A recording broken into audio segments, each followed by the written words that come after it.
For half a year, I stopped at the same intersection every morning on my way to the community library where I worked. That's where I met Lina, a 20-year-old homeless girl with tired eyes but a polite smile that never faded. I gave her $5, a warm drink when I could, and a few minutes of conversation. She reminded me of the daughter I lost years ago, which made it impossible to ignore her. But then yesterday evening, everything changed. As I locked up the library and stepped outside, my phone buzzed with a message from an unknown number. "Don't go home." Before I could respond, another message appeared. "Please, I'll explain tomorrow. Just don't go home tonight." My hands went cold. Lina wasn't dramatic, unstable, or attention-seeking. She was grounded, observant, quiet. So why was she terrified? What had she seen? And why was my home suddenly dangerous? I didn't know it yet, but her warning was about to save my life. My name is Eleanor Hayes, and I'm 52 years old. For 20 quiet years, my mornings began the same way: coffee, a small commute, and the warm familiarity of my library job. But for the last 6 months, something new had become part of my routine. A homeless girl named Lina, barely in her 20s, sitting at the corner of Maple and 6th with a worn backpack and a soft smile. Every morning I handed her $5 and spent a few minutes talking with her. She was gentle, thoughtful, and never asked for more than kindness. I never imagined that this small ritual would become the one thing that protected me from the darkest night of my life. That morning, when I pulled up to her corner, I instantly sensed something was wrong. Lina wasn't smiling. Her hands were shaking, her eyes swollen like she hadn't slept. When I reached out with the $5, she didn't take it immediately. Instead, she leaned toward my window and whispered, "Miss Eleanor, don't go straight home today." The urgency in her voice cut through me. I tried asking why, but she only shook her head, her fear rising with every passing car. I'd never seen her like this. Something or someone had scared her badly. As I drove away, a heaviness settled in my chest, and for the first time, my morning ritual felt like a warning. At lunch, my phone buzzed with a message from an unknown number. "Don't go home." My heart stuttered. Only one person had told me that today, Lina, but she didn't own a phone. She told me that more than once. I texted back, "Lina, is that you?" Almost instantly, "I'll explain tomorrow. Just don't go home tonight." I tried calling. No answer. I tried again. Nothing. Fear crept up my spine. This wasn't a joke. It felt too urgent, too precise, and if she had found a way to warn me, then whatever she was afraid of was close, very close. Instead of listening blindly, I drove to my neighborhood and parked a block away. My house looked normal, quiet, still, undisturbed, but as I walked closer, I noticed the side gate cracked open. I never left it like that. A cold ripple ran through me. Staying low, I slipped behind my bushes and peered through the kitchen window. My blood turned to ice. A man I'd never seen before was inside my kitchen. He wasn't stealing, he was searching carefully, opening drawers, checking under cabinets, examining corners. He moved with purpose, with confidence. This wasn't a break-in, this was preparation. Suddenly, Lina's trembling warnings made horrifying sense. My throat tightened as the man opened a small black pouch and pulled out several wires and a metallic device. My breath hitched. This wasn't burglary, it was something far more sinister. He moved like someone checking a blueprint, using a flashlight, and inspecting every corner. My house wasn't being robbed, it was being set up. But for what? I backed away before he could look toward the window, my pulse hammering so hard it hurt. How long had he been inside? Was someone planning to hurt me or frame me? The only person who knew anything was Lina, and even she had only managed a vague warning. Now I need real answers, fast. I didn't go home. I drove straight to a cheap roadside motel, locked the door, dragged a chair in front of it, and sat awake gripping my phone. Sleep wouldn't come. Every sound outside made my heart jolt. The image of the man in my kitchen replayed endlessly, the wires, the deliberate movements, the certainty with which he searched. There was no doubt now. I wasn't imagining danger. I was in it. The only threat I had was the girl I had helped for months, the girl who suddenly vanished. I prayed she'd show up tomorrow. I prayed her warning wasn't too late. At dawn, I drove straight to Maple and 6th. My stomach twisted the moment I saw the empty sidewalk. Lina wasn't there. Her blanket, her backpack, her little spot, gone. She had never missed a day. My chest tightened. Had something happened to her because she warned me? Was someone watching us both? I taped a note to the pole. Lina, it's Eleanor. I'm safe. Please find me. As I stepped back, a strange silence hung in the morning air, the kind that feels heavy, intentional. I wasn't just dealing with danger anymore. I was dealing with someone who was always one step ahead. I returned to Maple and 6th twice that day, and both times the corner was empty, leaving my stomach in knots. But just as I was about to drive away for the third time, a faint whisper cut through the noise. "Miss Eleanor!" I turned and saw Lina hiding behind a dumpster, her face pale, her backpack clutched to her chest like a shield. She motioned frantically for me to follow her into the alley, her breath shaking with every word. "I didn't think you'd listen," she whispered. "Thank you. You're safe because of it." Relief flooded me, but quickly twisted into fear when I saw a bruise along her jaw. Someone had grabbed her. Someone knew she warned me. And before I could speak, she said, "I saw something in your house, something they left behind." Lina kept glancing over her shoulder as she spoke, her voice trembling like each word might cost her something. She told me she'd been sleeping behind my street the previous night, searching trash cans for recyclables, when she saw a man jump my fence and slip into my house. She recognized him. He was the same man who had been following her for weeks, the one she believed belonged to a group that preyed on homeless youth. When she realized he was inside my home, she panicked and tried to warn me the only way she could. "I found his phone on the ground," she whispered, pulling out a cracked device wrapped in cloth. "He dropped it, and what's inside is not normal. I didn't know who else to trust." Her eyes pleaded with me. "Miss Eleanor, they're planning something around you." I drove Lina to a quiet spot near the library where we could talk, but the moment I parked, she stiffened and grabbed my arm. Across the street, leaning casually against a light pole, was the same man I'd seen inside my kitchen. His posture was relaxed, but his eyes were locked onto my house down the block. Every few seconds, he lifted his phone as if texting someone, then scanned the street again. He wasn't in a hurry. He wasn't hiding. He was waiting, deliberately, confidently, almost as if checking whether I'd break the invisible trap they had set. "He was looking for something in your walls," Lina whispered, "something they hid."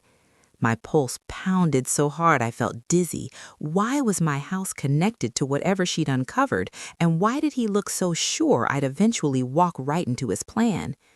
As we continued watching from the car, a white cargo van turned slowly onto my street and parked 3 houses down from mine. The windows were tinted, the plates were muddy. No logos, no markings, just a blank, silent vehicle that looked like it didn't want to be noticed. The man from earlier walked straight to it, knocked twice, and the back doors opened just enough for him to slip inside. Lina's breath hitched. "That van followed me for weeks," she whispered. "Different drivers, same van." I felt cold all over. I'd lived on that street for years. I knew every neighbor, every car. This van didn't belong. Something organized was happening, something intentional, and my home was at the center of it. "They're not just watching you," Lina murmured. "They're waiting for the right moment." Lina opened her backpack and pulled out a plastic bag containing items she'd found scattered behind my property: a pair of latex gloves, a crumpled blueprint of my floor plan printed from a city archive, and a small device that looked like a tiny transmitter. "These were in your garbage," she said, swallowing hard. "Fresh, not old." My heart slammed against my ribs. Someone had been searching inside my walls and then dumping the evidence where no one would notice unless they looked closely. "Do you know why they're doing this?" I whispered. Lina shook her head, tears gathering. "But it's not random. They were arguing yesterday about the woman at the library and finishing the job tonight. I'm sure that's you." Suddenly, staying away from home wasn't just smart, it was necessary. Finally, Lina handed me the cracked phone she'd taken, her hands trembling. "The recordings. I didn't know who else to show." I opened the audio files and my breath froze.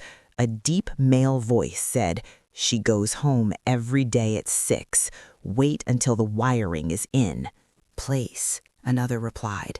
"And the girl? Did she understand the warning?" Then, chillingly, "If she talks, we silence her too." My stomach dropped. They were talking about me and Lina. Someone had planned to harm us both and had surveillance-level knowledge of my routines. I felt sick. "Miss Eleanor," Lina whispered, "they're looking for something in your house, something hidden before you even bought it." The idea seemed impossible until I heard the last recording. The old owner hid it well, but we'll find it. The weight of the recordings crushed me. Something dangerous, something hidden long before I ever lived there, had drawn these men to my home. Lina pointed to another recording labeled only with a date, urging me to listen. A voice muttered, "Check behind the kitchen wall. That's where he kept the files." Files? What files? My house had never belonged to anyone suspicious, or so I thought. Suddenly, every strange noise, every creak, every misplaced object over the past few weeks clicked into place. Someone had been searching my home for days, maybe weeks, and their plan wasn't finished. Lina gripped my arm. "They're coming back tonight. We can't let you walk into that house again." A cold realization washed through me. This wasn't random. This was targeted. By the next morning, with Lina safely hidden in a motel room under a different name, I finally gathered the courage to return to my house, this time with my phone recording and my heart pounding so loudly it drowned out every thought. From the moment I stepped onto the porch, nothing felt right. The small welcome mat I'd owned for 10 years was crooked, pushed 2 inches to the right. My spare key box had a fresh scratch near the lock, like someone tried prying it open. Inside, the air felt disturbed, as if someone had walked through only moments before. A faint smell, chemical, sharp, lingered near the hallway. Drawers that I never touched were slightly open. Shoes I kept perfectly aligned were shifted. It was subtle, but unmistakable. Someone had been here again, and they wanted me to notice. Moving deeper into the house, I realized the intruder wasn't sloppy. They were precise. In the kitchen, my coffee tins were shifted in a straight line, as if someone used them to mark positions. The salt shaker sat on the wrong side of the stove. A small scuff appeared on the floor beneath the sink cabinet, like someone had knelt there with tools. When I opened the cabinet, the pipes had been wiped clean, as if someone had inspected them recently. In the living room, my framed family photo was tilted at a perfect angle. Too perfect, too deliberate. I picked it up and nearly dropped it when I saw a tiny black dot behind it. A camera lens, no larger than a fingernail. Someone had been watching me inside my own home. And the worst part was realizing this probably wasn't the only one. I forced myself to open the basement door, even though the air rushing up felt colder than usual. Halfway down the stairs, I saw fresh footprints in the dust, larger than mine, heavier. My heart thudded as I followed them to the far wall behind the old tool shelf. The wooden panel had been shifted, revealing a small cavity behind it. Inside were remnants, scraps of old documents, shredded paper, and what looked like a broken USB drive smashed to pieces. Whoever had been searching here wasn't just guessing. They knew something had been hidden in this exact spot. Suddenly, the recordings on the stolen phone made sense. Something the previous owner hid. Something dangerous enough for men to tear my house apart to find. And now that I had discovered this place, they would know I was getting close. I drove straight to the police station, clutching the camera lens I'd found like proof of my sanity. But the officer barely looked up from his screen as he dismissed everything. "Ma'am, cameras this size are sold everywhere. Teens prank neighbors all the time." When I mentioned the man in my kitchen, he shrugged. Probably a contractor or utility worker. Even the recording of the men discussing finishing the job didn't faze him. He claimed it was likely staged or taken out of context. I felt myself shaking with frustration. How could they ignore something this serious? When I asked for patrol around my house, he scribbled half-heartedly on a form, clearly not planning to follow through. Walking out, I realized something terrifying. I was on my own, and whoever was targeting me knew exactly that. When I returned to the motel to update Lina, she was pacing the room, gripping her backpack so tightly her knuckles were white. The moment she saw me, she burst out, "They know I took it." My blood ran cold. She showed me a photo someone had slipped under the motel door, a blurry image of her sitting behind my house the night she found the phone. Someone had been watching us both. She sobbed as she told me about a group that recruited homeless teens, using fear and manipulation to make them run errands or stay silent about what they saw. She had overheard something she wasn't supposed to, and instead of disappearing like others did, she warned me, now they wanted punishment for both of us, and they were getting closer. That evening, I sat in my car across from my house, tracking every pattern I'd ignored for weeks. A dark sedan circled the block every hour, always slowing down near my driveway. A man with a hoodie walked past 3 times, each time glancing at my windows. At exactly 9:15 p.m., the white cargo van from earlier returned and parked in the same spot as before. It stayed for 20 minutes, then left without anyone exiting. This wasn't random. This wasn't a coincidence. Someone had mapped out my routines, my habits, my vulnerabilities. And the more I watched, the more I realized they weren't searching for me. They were searching for whatever the previous owner hid. And as long as it might be inside my walls, they would stop at nothing. Using the cracked phone Lina had recovered, I opened the contact list, hoping for anything useful. Most entries were encrypted or marked with symbols, except one, a number saved under the initials DK. Curious, I searched for the name online, and then my breath caught. A mugshot appeared. Daniel Cormer, a former contractor arrested years ago for illegal surveillance installations and black market data retrieval. He specialized in breaking into homes to extract hidden files, technology, or data left behind by previous owners. Suddenly, everything clicked.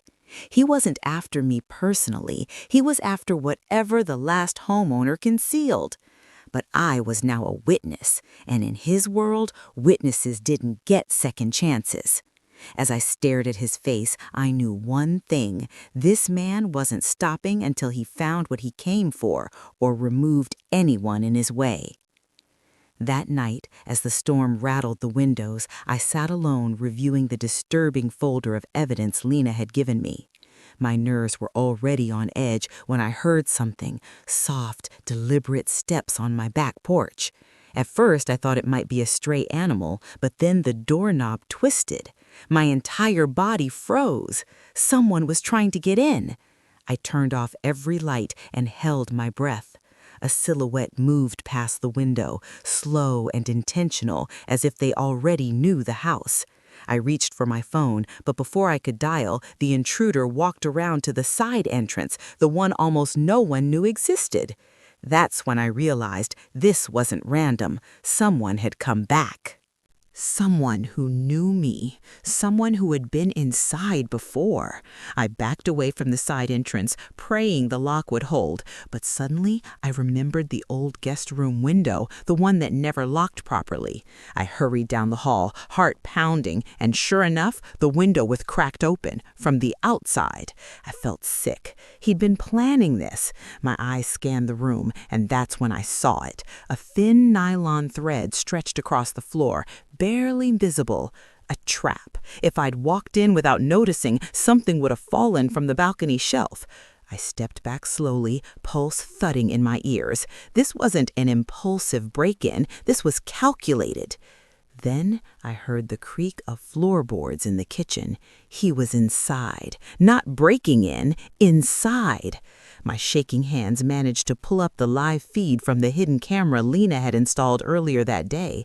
I watched the grainy footage on my phone as a tall figure stepped into my living room, hood pulled low. He moved deliberately.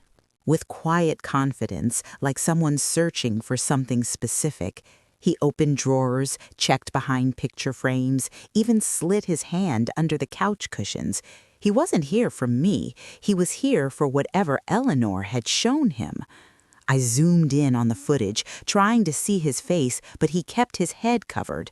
Then he lifted his arm, revealing a tattoo on his wrist, a symbol I had seen once before, years ago, on someone Eleanor begged me to never trust. Just as the intruder moved down the hall toward my bedroom, I heard a car skid to a stop outside. Before I could process anything, the front door burst open and Lina charged in, flashlight in one hand, pepper spray in the other. "Mrs. Helen," she whispered sharply, "where are you?" I waved from the top of the stairs, and she signaled for me to stay hidden. She moved like she'd done this before, fast, focused, fearless. The intruder must have heard her too, because suddenly the camera showed him freezing. Then, without warning, he bolted toward the back exit. Lina sprinted after him, but he was quick, slipping into the night before she could reach the yard. She returned, breathless and furious. "He knew you were alone," she said, "and he knew exactly what he was looking for." I showed Lina the paused frame of the man's tattoo, and her jaw tightened instantly. "I know that symbol," she said. "It's connected to a group your sister investigated years ago." My stomach dropped. Eleanor used to tell me she'd gotten too close to something dangerous, something she swore she'd expose someday. But I thought she'd exaggerated, maybe even imagined parts of it during her stress.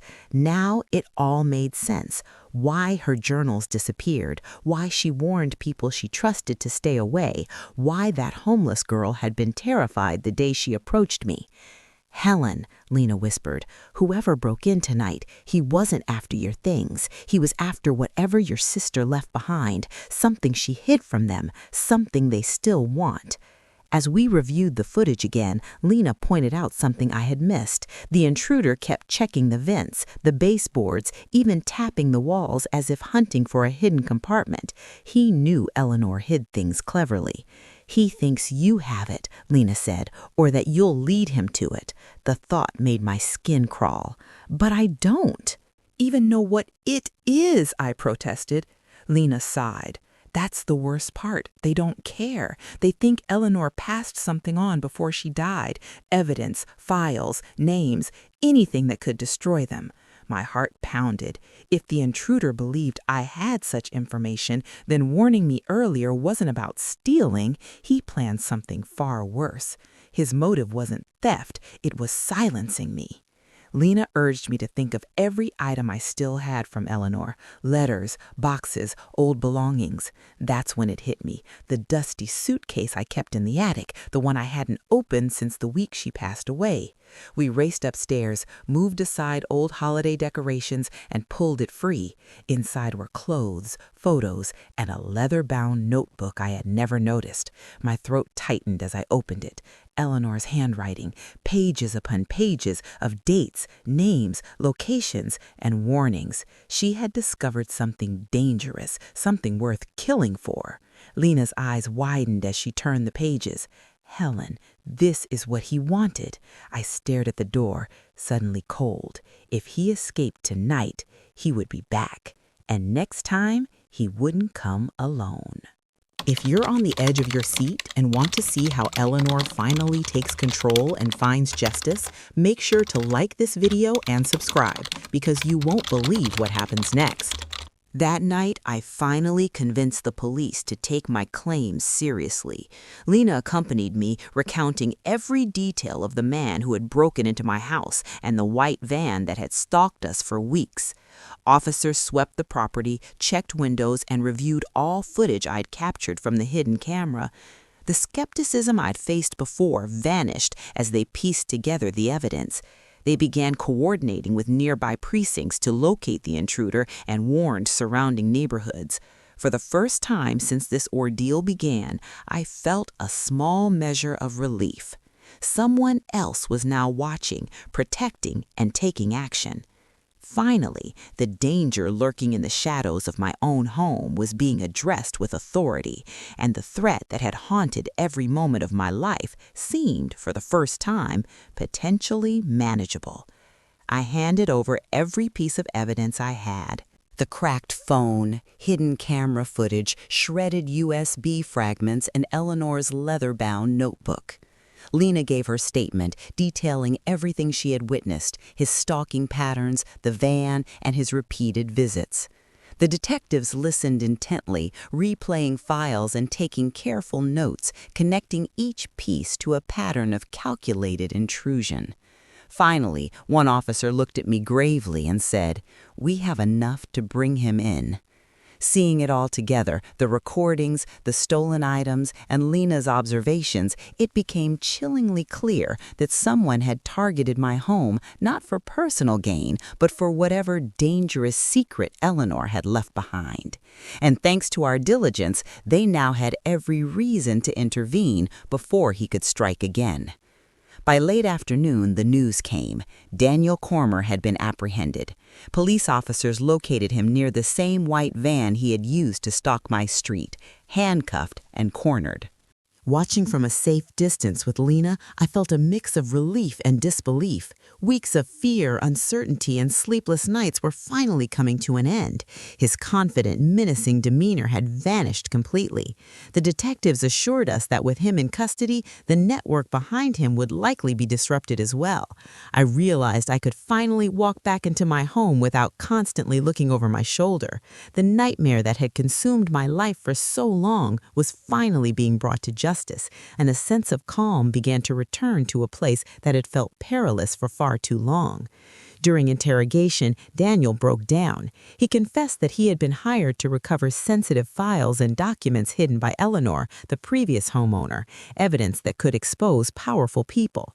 He admitted to stalking both Lina and me to ensure the mission went smoothly, never expecting anyone to intervene. Hearing his confession clarified everything: the break-ins, the surveillance, and even the van's repeated presence. He explained that these weren't random acts of terror, but a calculated attempt to retrieve something he believed I had unknowingly inherited. Listening to his detailed account, a chill ran down my spine. I realized that without Lina's courage and my careful observation, this might have ended far differently. That simple act of kindness toward a stranger had set in motion the unraveling of a dangerous criminal operation, and in that confession, the full scale of the threat became terrifyingly clear.